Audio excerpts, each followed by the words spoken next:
why I love old Becker radios.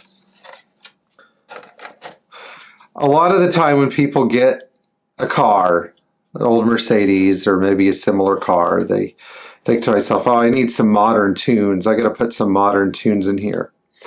And so what do? They go to Walmart or whoever sells car radios and buy a replaceable low quality head unit.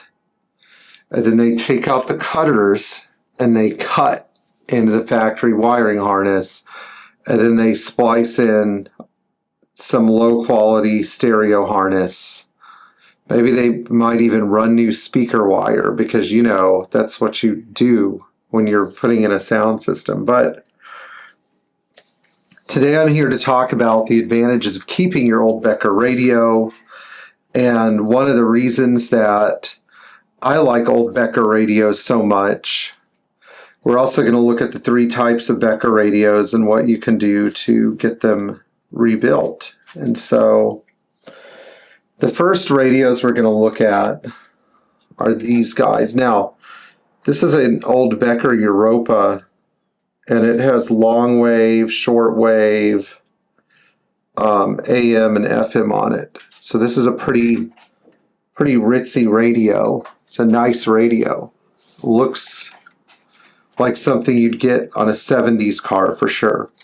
And so the really neat thing about this old Becker, or that style of Becker, is that Mercedes used exclusively that type of radio, this very vintage looking Becker, until 1980. And this is probably one of the easiest radios to get service for.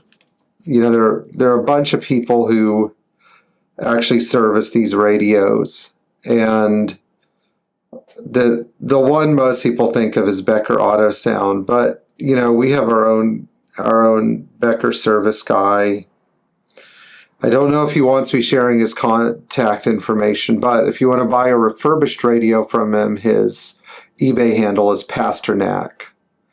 And you know, you can easily get a refurbished one of these for a few $100s instead of having to go cut into your factory wiring harness in your classic Mercedes. Or if you want to put a Becker back in, you have the same option. Now, I love these radios for a couple reasons. First one is that when you undo this plug, and by the way, don't lose the plug because it has a little electrical junction in it, but you can easily use this plug to attach a Bluetooth adapter to your radio, meaning you could have Bluetooth audio and even a Bluetooth phone that goes right through your Becker radio.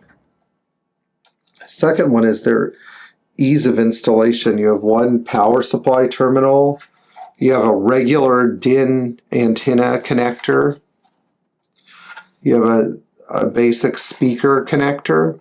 Now some of these were tethered with a long gray cord to an amplifier. That would be like a Becker Europa stereo or a Becker Mexico. And one of the reasons that I love these original Becker radios so much, like why I get so excited about them, is because not only are they serviceable, not only are they relatively easy to install, but everything from their wiring to their speaker wiring to their outputs may not have been super powerful. It's powerful enough, but the sound quality of these, particularly when you get a rebuilt unit, is something you can't really get today. So I'll juxtapose this for you, okay? It's what happens, let's say I'm driving my 1972 300 SEL 4.5 and I want to listen to New Order. You know, listening to New Order on an old Becker radio like this is going to sound way more period correct than listening to it on some trash, you know, Walmart radio.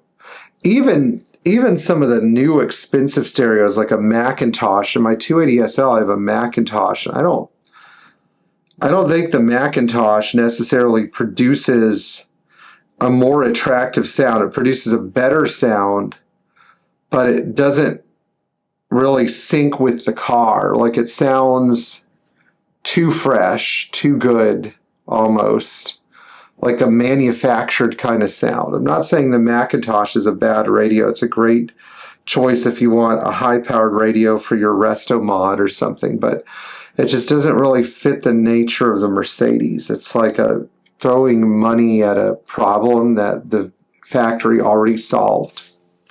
Let's look at the next generation of Becker radios. So this is a Becker Europa cassette. And this is what you'd find on a 1981 to 83 240D, a 1981 or 82 380 SL, like the basic option, or a 1981, 82, 83, 123 series. And of course, it is also Bluetooth capable. Just plug in the Bluetooth. And, you know, you can look at a radio like this. Beautiful radio, by the way. Usually they still work great.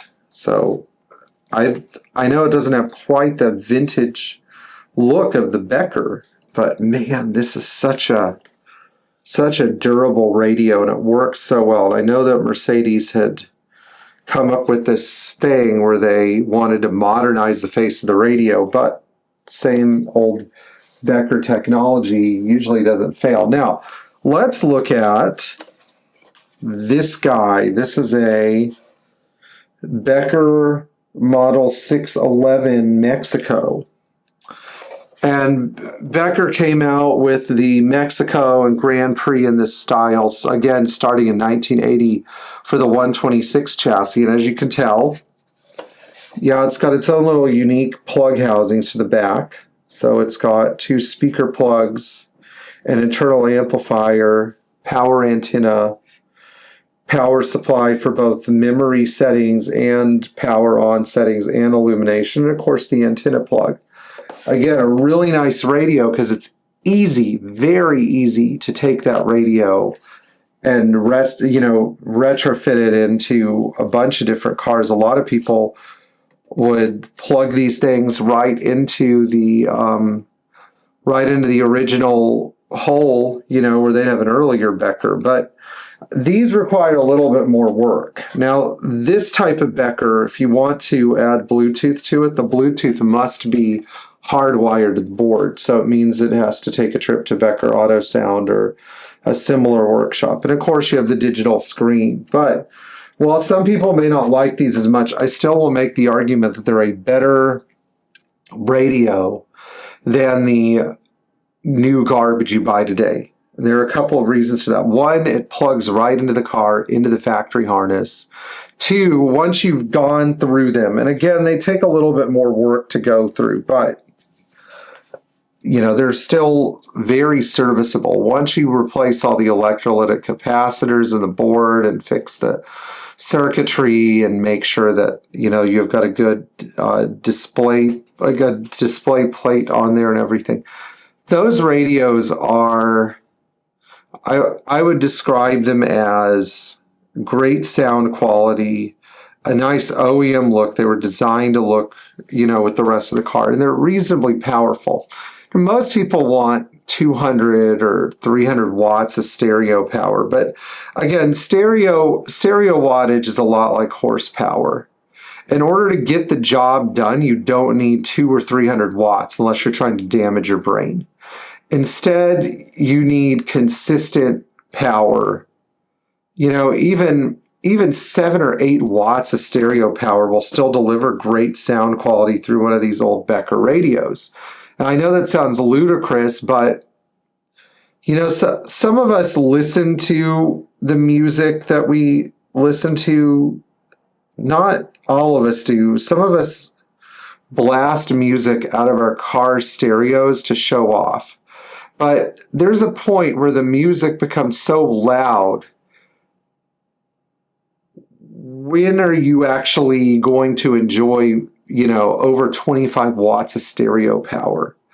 I've found that after that, it becomes really hard for me to connect with what I'm listening to. It's more or less about showing off that you have a loud stereo.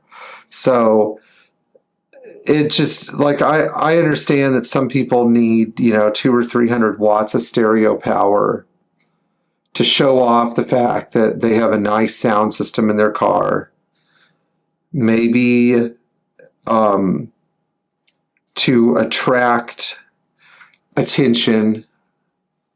I don't know what kind of attention, but usually I think of guys showing off the sound of their stereo to attract female attention.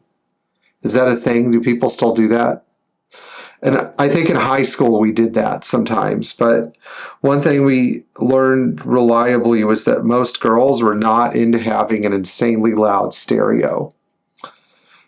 And I learned pretty quickly that having a stereo in your car was for your own personal enjoyment, and that you didn't really need an insane number of watts to make your stereo sound good. So if you're okay with that and you enjoy listening to music for the sake of listening to music and driving your car for the sake of driving your car, these old Becker radios make the driving experience with your Mercedes very rewarding, and they're Bluetooth capable. And that's really what people care about today. Anyway, thank you for watching all the way through. Please like, share, and subscribe. Tap the bell for notifications, and we'll see you in the future.